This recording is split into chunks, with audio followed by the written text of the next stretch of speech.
Sophia and Daniel had what seemed to be a perfect love story. They first met in a cozy Manhattan bookstore, bonding instantly over their mutual love for classic literature. Daniel, a successful architect, was charming and intelligent, while Sophia, a dedicated marketing executive, found comfort in his warmth and humor. Their connection grew quickly, leading to long walks in Central Park, late-night conversations over wine, and a whirlwind romance that felt like something out of a movie.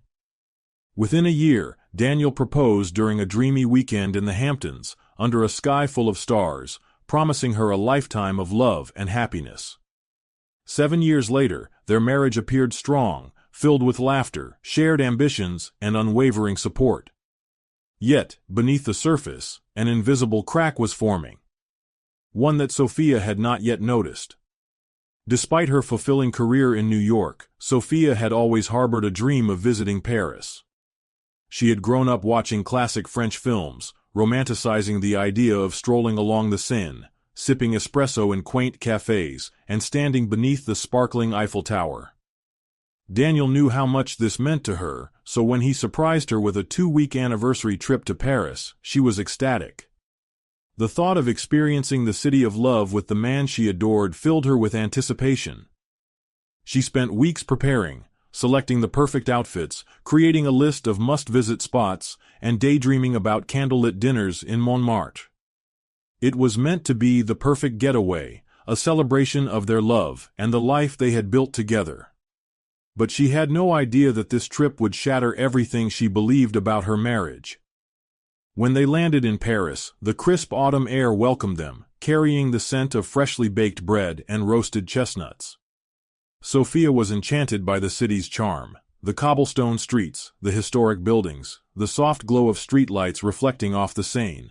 Their hotel was nothing short of luxurious, with a breathtaking view of the Eiffel Tower from their balcony.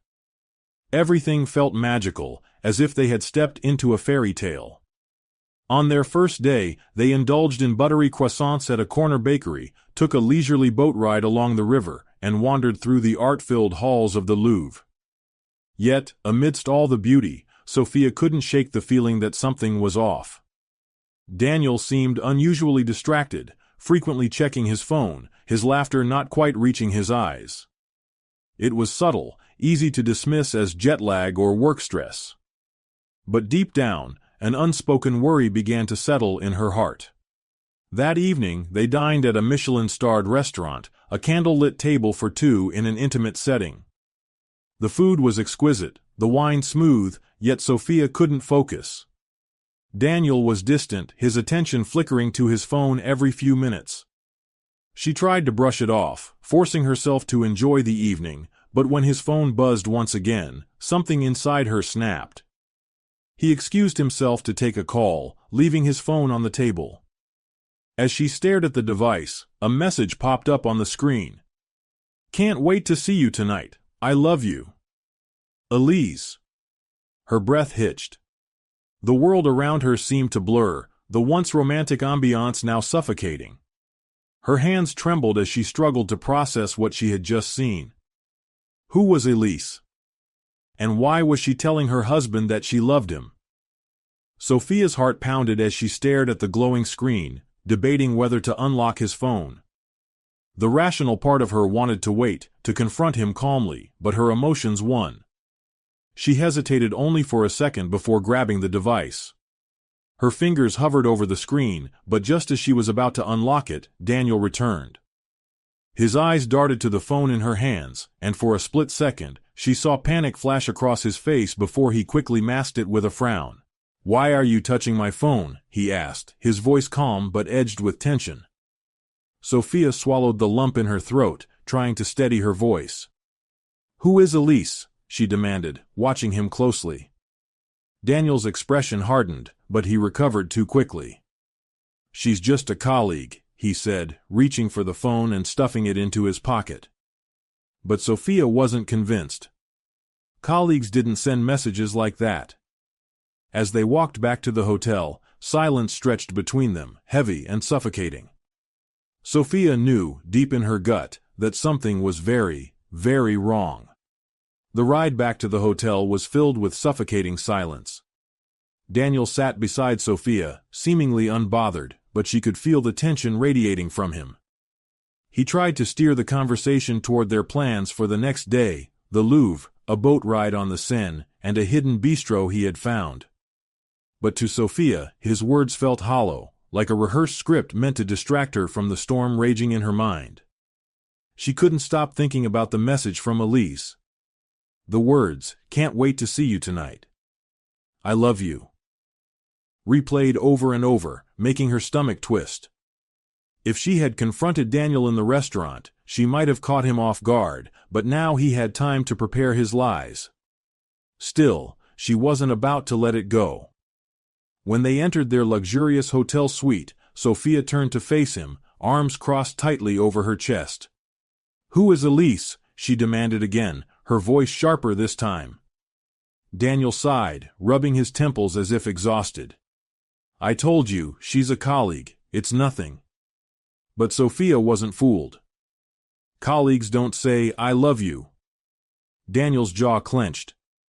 "It's complicated," he muttered. His vagueness only fueled her anger. "Then make it simple," she shot back, stepping closer. For a long moment, he just stared at her, searching for a way out. Then he exhaled sharply. "She's someone from my past." Sophia narrowed her eyes. "Your past?" she echoed. "Then why is she texting you now?" Daniel ran a hand through his hair, his frustration slipping through. "Look, I don't have to explain every little thing to you. Can we just drop this?" His dismissive tone stung, but more than that, it confirmed her worst fears. He was hiding something, and she was determined to find out what. Daniel claimed exhaustion and went to bed, but Sophia knew she wouldn't sleep. She lay beside him in the dark, staring at the ceiling, her mind racing with possibilities. Was Elise an ex-girlfriend he had never truly let go of? Or was she something more? When Daniel's breathing slowed, signaling he was asleep, Sophia made her move. She reached for his phone on the nightstand, her hands trembling. Pressing his thumb against the sensor, she felt the device unlock beneath her fingers. A lump formed in her throat as she opened his messages, scrolling through the thread with Elise. Her world shattered. There were dozens of messages, some recent, others dating back years. "The kids miss you. When are you coming home? I can't wait to be in your arms again." Sophia's pulse pounded as she clicked on the photo gallery. The first image was of Daniel holding a little boy no older than 4, his face glowing with affection. Beside him stood a stunning brunette, her arm wrapped around his waist. The next photo showed a little girl, giggling as Daniel lifted her into the air. Sophia scrolled faster, her hands shaking. More pictures, family vacations, birthday celebrations, Christmas mornings. Every image told a story of a life she never knew existed. Then she found it. A PDF file titled Marriage Certificate. With a sharp inhale she opened it, her breath hitching as she read the names. Daniel and Elise Morrow. The date. It was before she and Daniel had even met. The realization hit her like a freight train. She had never been his wife. She had been the other woman all along. Sophia barely made it to the bathroom before she collapsed onto the cold tiles, her stomach violently rejecting the betrayal that had seeped into her soul. Tears blurred her vision as she gasped for air. She had spent 7 years believing she was Daniel's only love, his only wife, when in reality she was nothing but a secret. Her mind reeled back to all the times things hadn't added up. The rushed wedding, his constant business trips, the way he always dismissed conversations about children. The truth had been staring her in the face all along, but she had been too blinded by love to see it. Dragging herself back to the bedroom, she stared at Daniel's sleeping form, fury rising like a tidal wave. He looked so peaceful, so unbothered, as if he hadn't spent years deceiving her. How could he have done this? How could he have led a double life, lying to 2 women, to his own children? Her hands curled into fists. She wanted to scream, to shake him awake and demand an explanation, but deep down, she knew there was no excuse that could undo what he had done. He had stolen years from her, built a life on lies, and now he would face the consequences. As the first rays of dawn broke through the Paris skyline, Sophia made a decision. Daniel couldn't walk away from this. He had shattered her world, and now she was going to shatter his. As the first light of dawn filtered through the windows, Sophia sat on the edge of the bed, staring at the man she had loved for 7 years. The man she had trusted with her heart, her dreams, her life.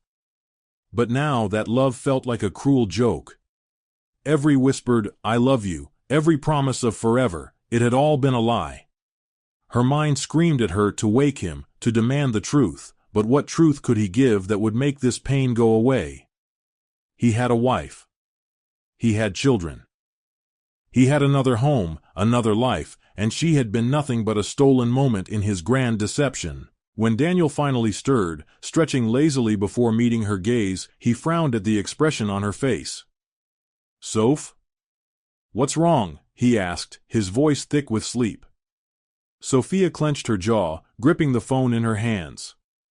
"How long were you planning to keep up this lie?" she asked, her voice dangerously calm. Confusion flickered across Daniel's face for a split second, before realization set in. His eyes darted to his phone, then back to her. Sophia, let me explain." "Explain?" she repeated, laughing bitterly. "Explain how you've been lying to me for 7 years. How you have a wife and children waiting for you in Paris, while you played the role of my devoted husband in New York." Daniel ran a hand through his hair, his expression shifting from panic to guilt. "It's not what you think," he started. But Sophia wasn't having it. "Don't insult me," she spat. "I saw the pictures, I read the messages, I found your marriage certificate, Daniel. You were married before you even met me." He exhaled sharply, rubbing his face as if trying to buy time. "I never wanted to hurt you," he muttered. I fell in love with you too." Sophia's stomach turned at his words. "Too?" she repeated, her voice shaking. "You mean you loved us both?" Daniel didn't answer. He didn't have to. The damage was already done. The weight of betrayal settled deep in Sophia's chest, but beneath the heartbreak, something darker simmered: rage. She had given Daniel everything, and he had played her like a fool. He had robbed her of years, of choices, of a future built on truth. And now he expected her to just accept it. No. That wasn't going to happen. She didn't speak as she showered and dressed, her mind already spinning with plans. If she had uncovered his secret, who else knew? Did Elise suspect?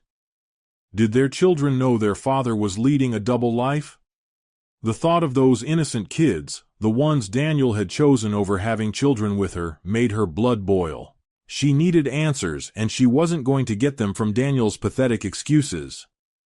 As they left the hotel to explore Paris, Daniel tried to act normal, keeping up the charade of a loving husband, but Sophia barely responded. She let him talk, let him pretend, all while watching him closely. When he wasn't looking, she slipped his phone into her purse.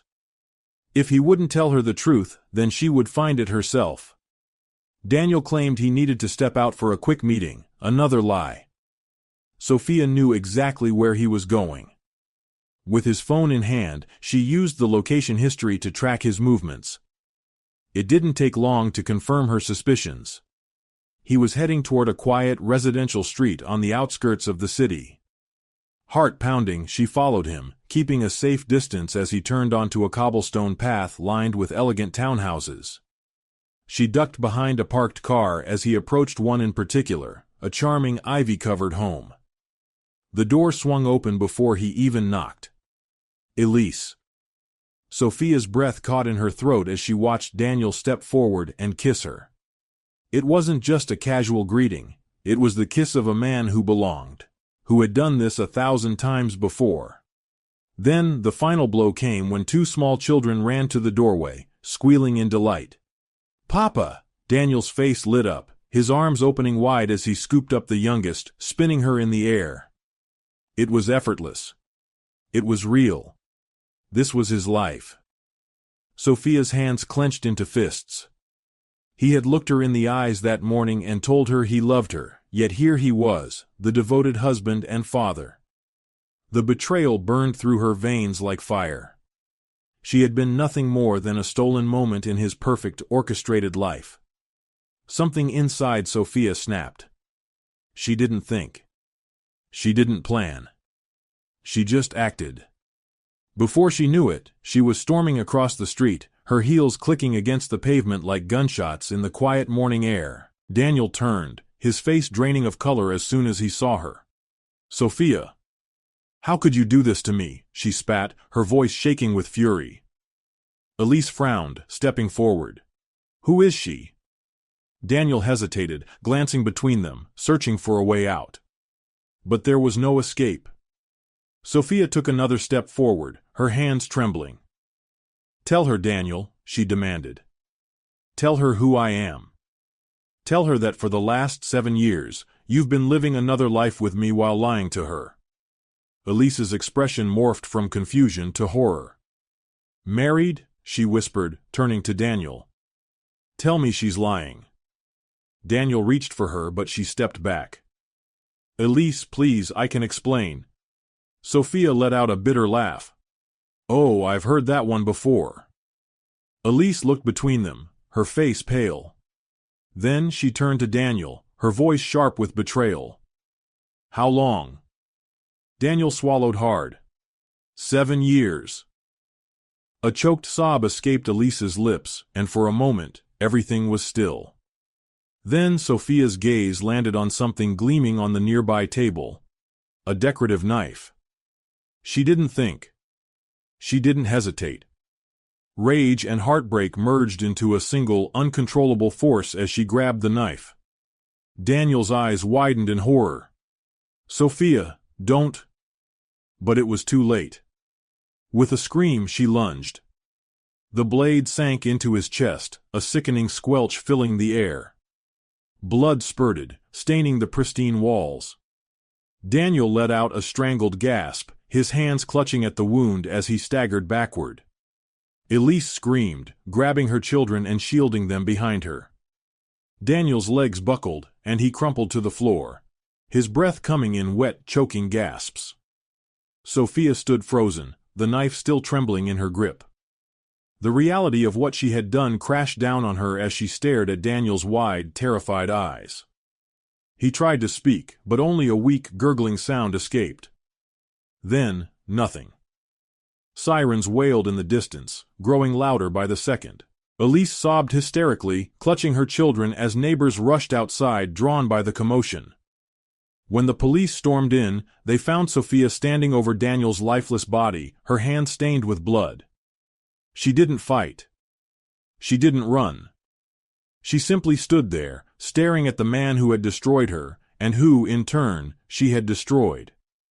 Paris, the city of love, had become the city of betrayal, and Sophia had just written its darkest chapter. The sirens grew louder, echoing through the narrow Parisian streets as onlookers gathered, murmuring in shock. Sophia stood frozen, her hands stained with Daniel's blood, her mind a whirlwind of emotions. Her rage had burned bright, but now, in its place, there was only a crushing emptiness. Elise's sobs pierced the air, her hands clutching her children as she shielded them from the gruesome scene. The weight of what Sophia had done settled heavily on her chest. The police stormed in, guns raised, shouting in rapid French. "Drop the weapon, put your hands up." The knife slipped from Sophia's fingers, clattering onto the polished floor. She didn't resist as they grabbed her, twisting her arms behind her back, the cold bite of metal cuffs snapping around her wrists. Elise screamed at her, tears streaming down her face. "You killed him! You killed the father of my children!" Sophia's lips parted, but no words came. What could she possibly say? That she hadn't planned for this? That she had loved him? That she had been just as much a victim of his deception? None of it would matter now. Daniel was dead. And she was a murderer. As they dragged her out of the house, flashes from cameras blinded her. Paparazzi, journalists, neighbors capturing the downfall of a woman scorned. Somewhere in the crowd, a reporter shouted, "Who was she? The mistress? The second wife? A woman betrayed?" Sophia's vision blurred as they shoved her into the back of a police car.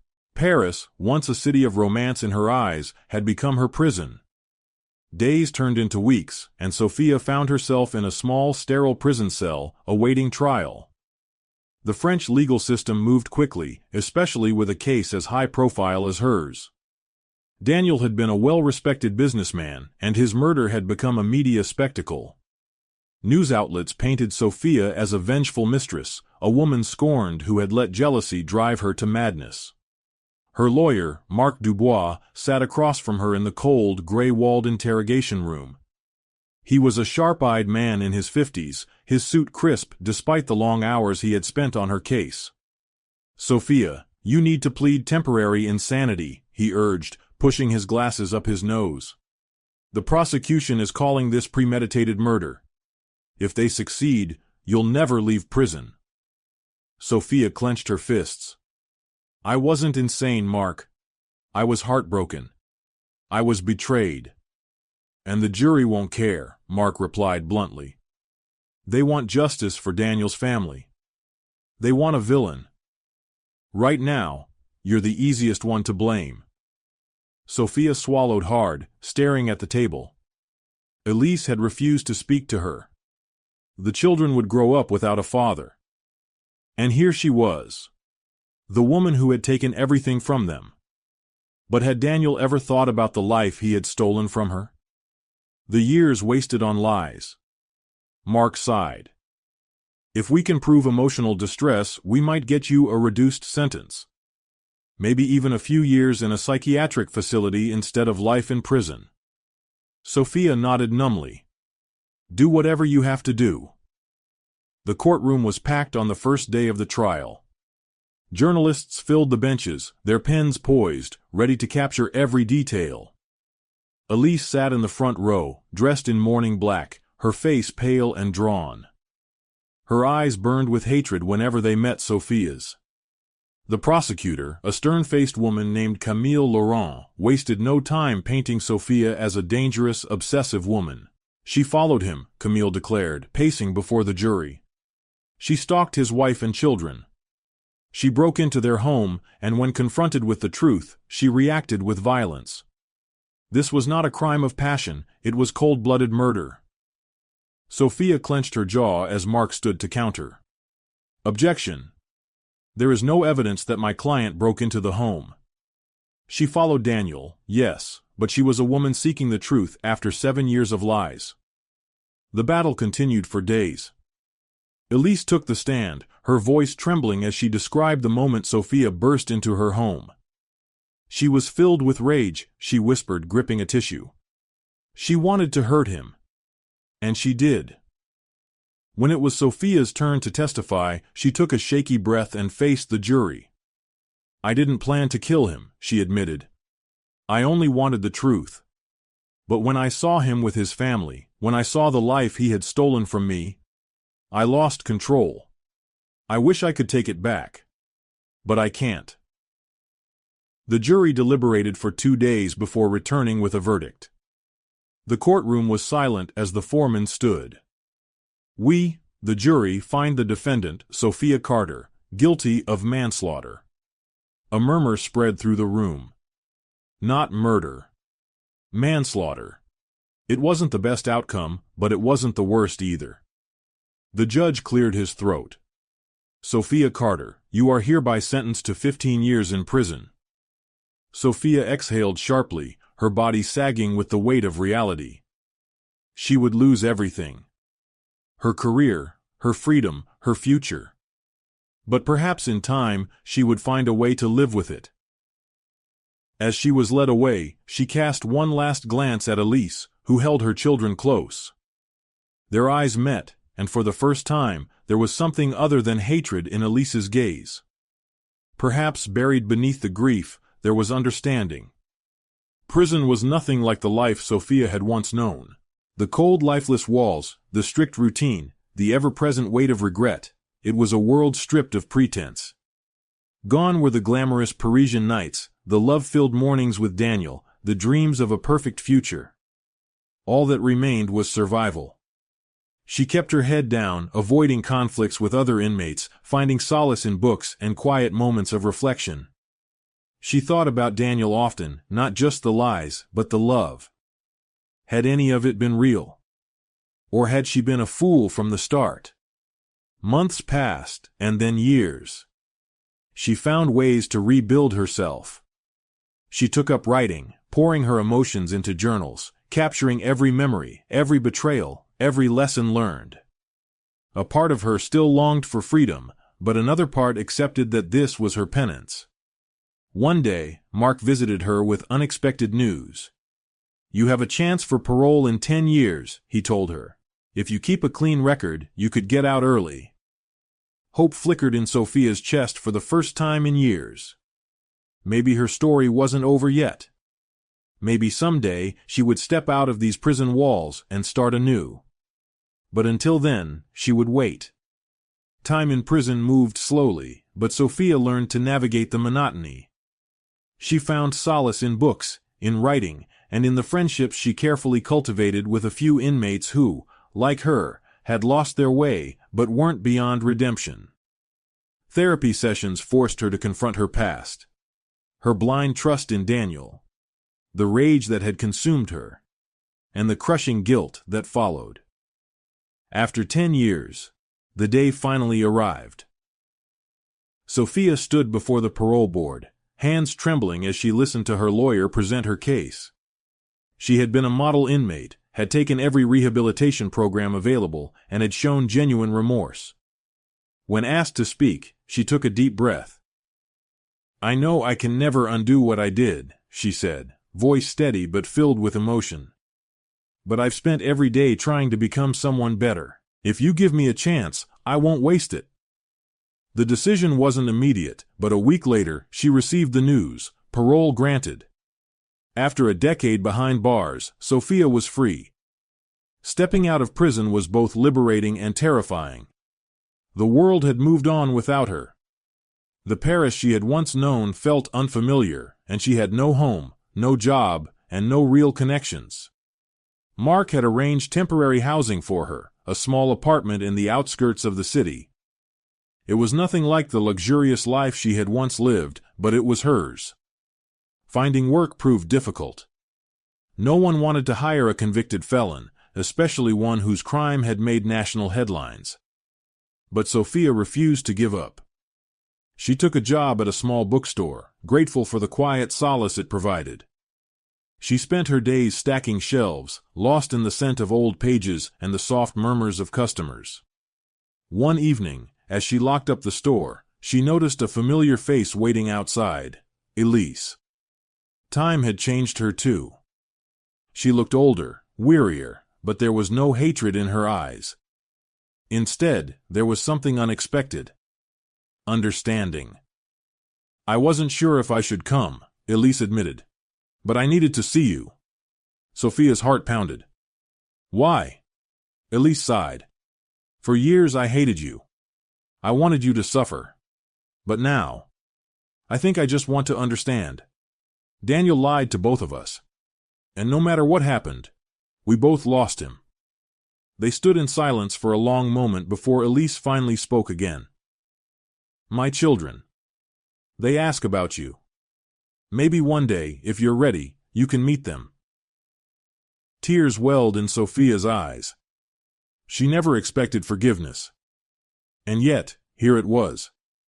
Months passed, and Sophia slowly rebuilt her life. She started writing again, pouring her story onto paper, turning her pain into something meaningful.